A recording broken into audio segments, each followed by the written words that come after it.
तो पांडव संतुष्ट होने का, यार बाबा माता भी होनी चाहिए, बिना माता के हमको अच्छा नहीं। तब भगवान ने यहाँ पर अर्धनारेश्वर के दर्शन किया। एक की मूर्ति में माता भी है, पिता भी है, दोनों। जब अर्धनारेश्वर के दर्शन किए तो गणेश के दर्शन नहीं हुए।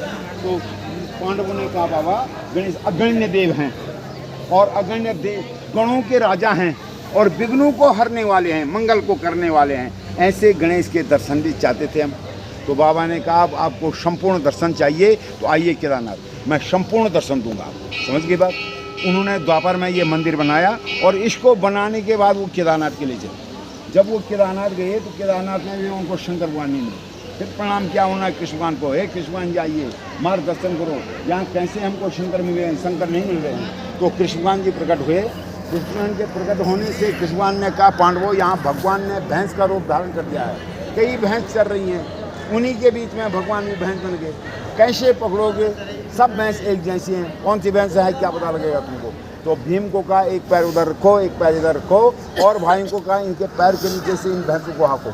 जो भैंस भीम के पैर के नीचे नहीं जाएगा वही भगवान होगा। ऐसे किया गया। जो भैंस भगवान थी, शंकर थी, वो भीम के पैर के नीचे नहीं गई।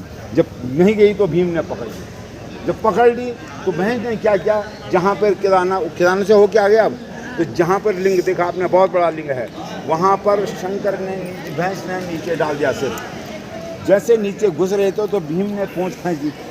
बाबा हम इतनी कोशिश कर रहे हैं आप फिर भी हमसे चुप रहे हैं। तो बाबा वहाँ सिर डाल दिया। बाबा ने कहा नेपाल, वहाँ बन गया पशुपतिनाथ का मंदिर। बोलो पशुपतिनाथ महाराज की जय। यहाँ डाल दिया पीछे का धड़ और कहा है हे पांडवों इसकी पूजा करो तुम्हारा कल्याण होगा।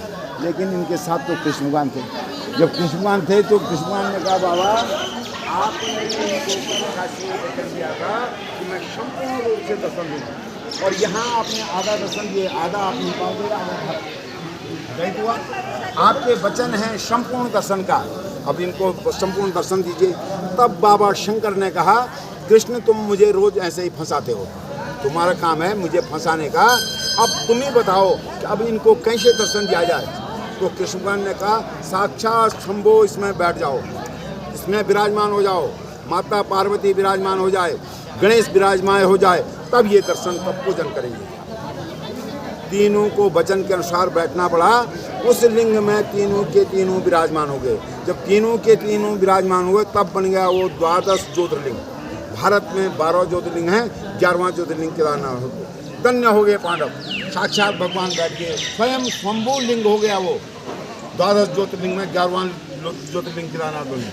तब पांडवों ने उसके चारों तरफ बैठ करके पूजा पाठ की, उनकी सारी मनोकामना पूर्ण हुई। तब कृष्ण भगवान ने कहा पांडवों अब तुम्हारी सारी मनोकामना पूर्ण होगी।